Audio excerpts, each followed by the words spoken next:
ఈ సంవత్సరాల్లో అయితే నేను గత వైసీపీ గవర్నమెంట్లో అయితే నాకు ఒక్క పని కూడా చేయలేదు. గతంలో కానీ ఇప్పుడు గవర్నమెంట్ మారిన తర్వాత మాత్రం పనులు చేయడం జరుగుతుంది. ఇప్పటికి కూడా పనులు వర్కులు జరుగుతూనే ఉన్నాయి. ఎందుకంటే ఇక్కడ ఈ కౌన్సిల్ ఏం చేస్తుందంటే అయిన వాళ్ళకి ఆకుల్లో కాని వారికి కంచాల్లో పెడతా ఉంది. మాలాంటి వాళ్ళకి ప్రతిపక్షంలో ఉన్నవారికి అంటే అధికారులు ఉన్నప్పుడు అందరూ సమానమే చూడాల్సిన బాధ్యత కూడా ఈ కౌన్సిల్కి ఉంది. ఇవాళ నాకు డివిజన్లో వర్కులు జరగల. అంతకుముందు ఉన్న మంత్రి అసలు వర్కులే చేయమయ్యా, పార్టీ మారితే చేస్తాం అని ఓపెన్గా చెప్పాడు. నేను మారాల్సినంత అవసరం లేదు. ఎల్లప్పల్లి సీను గారు అదేవిధంగా కూడా నేను ఒకటే చెప్పాను, మీరే మారతారు, మీరందరూ ఈ కూటమి ప్రభుత్వానికి రావాల్సిందే, మా ప్రభుత్వం రాబోతూ ఉందని ఆ రోజు చెప్పాను. అట్లాగే చాలామంది కార్పొరేటర్లు రావడం కూడా జరిగింది. ఎందుకంటే నేనేమంటానంటే ఒక సింబల్ మీద గెలిచి ఒక సింబల్ మీదకి వెళ్తానికి నేను ఇష్టపడను. కొన్ని మన జీవితంలో అన్నీ కావాలి, అంతేగాని డబ్బే జీవితం కాదు. డబ్బు జీవితంలో ఒక భాగం మాత్రమే. అంతేగాని మనందరం కూడా తెలుసుకోవాల్సిన విషయం, మరి ఏదైతే సింబల్ మీద గెలిచామో ఆ సింబల్ మీద ఉండాల్సిందే, ఖచ్చితంగా కూడా ఉండాలి, ఉండి తీరాలి. అదొక భాగం.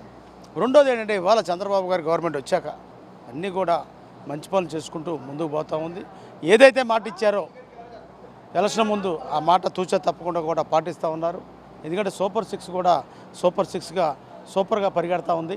మరి ఎందుకంటే ఎన్ని కష్టాలున్నా ఎన్ని నష్టాలున్నా గత ప్రభుత్వం ఆ ముఖ్యమంత్రి గారు ఎన్నో నష్టాల్లో ఇవాళ మనం ఇప్పుడు పవన్ కళ్యాణ్ గారు నిన్న మొన్న పేపర్లో చూశాను నేను, 9,000 కోట్ల చిల్లర 9 లక్షల కోట్ల అప్పుల్లో మనం ఉన్నాం. గత ప్రభుత్వం మనకు అప్పచెప్పి వెళ్ళింది.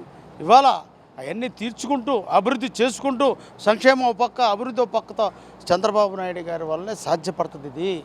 ఎందుకంటే కేంద్రంలో కూడా మరి మహానుభావుడు నరేంద్ర మోడీ గారు ఉన్నారు కనుక వారి సహకారంతో, అదేవిధంగా మరి ముగ్గురు కలిసి కలయిక మాత్రం అద్భుతం. మరి పవన్ కళ్యాణ్ గారు కూడా మరి అది పెద్ద ఆయన చెప్పిన మాట ఏంటో మరి ఈయన చెప్పింది ఆయన తీసుకోవటం, మరి అట్లాగా ముందుకు వెళ్తా ఉన్నారు. ఇది ఒక అద్భుతం. ఏంటంటే కలయికే ఒక అద్భుతం. అట్లాగేంటంటే రాబోయే రోజుల్లో కూడా ఏదైతే హామీలు ఇచ్చారో అన్ని హామీలు కూడా నెరవేర్చుకుంటూ ముందుకెళ్తాం.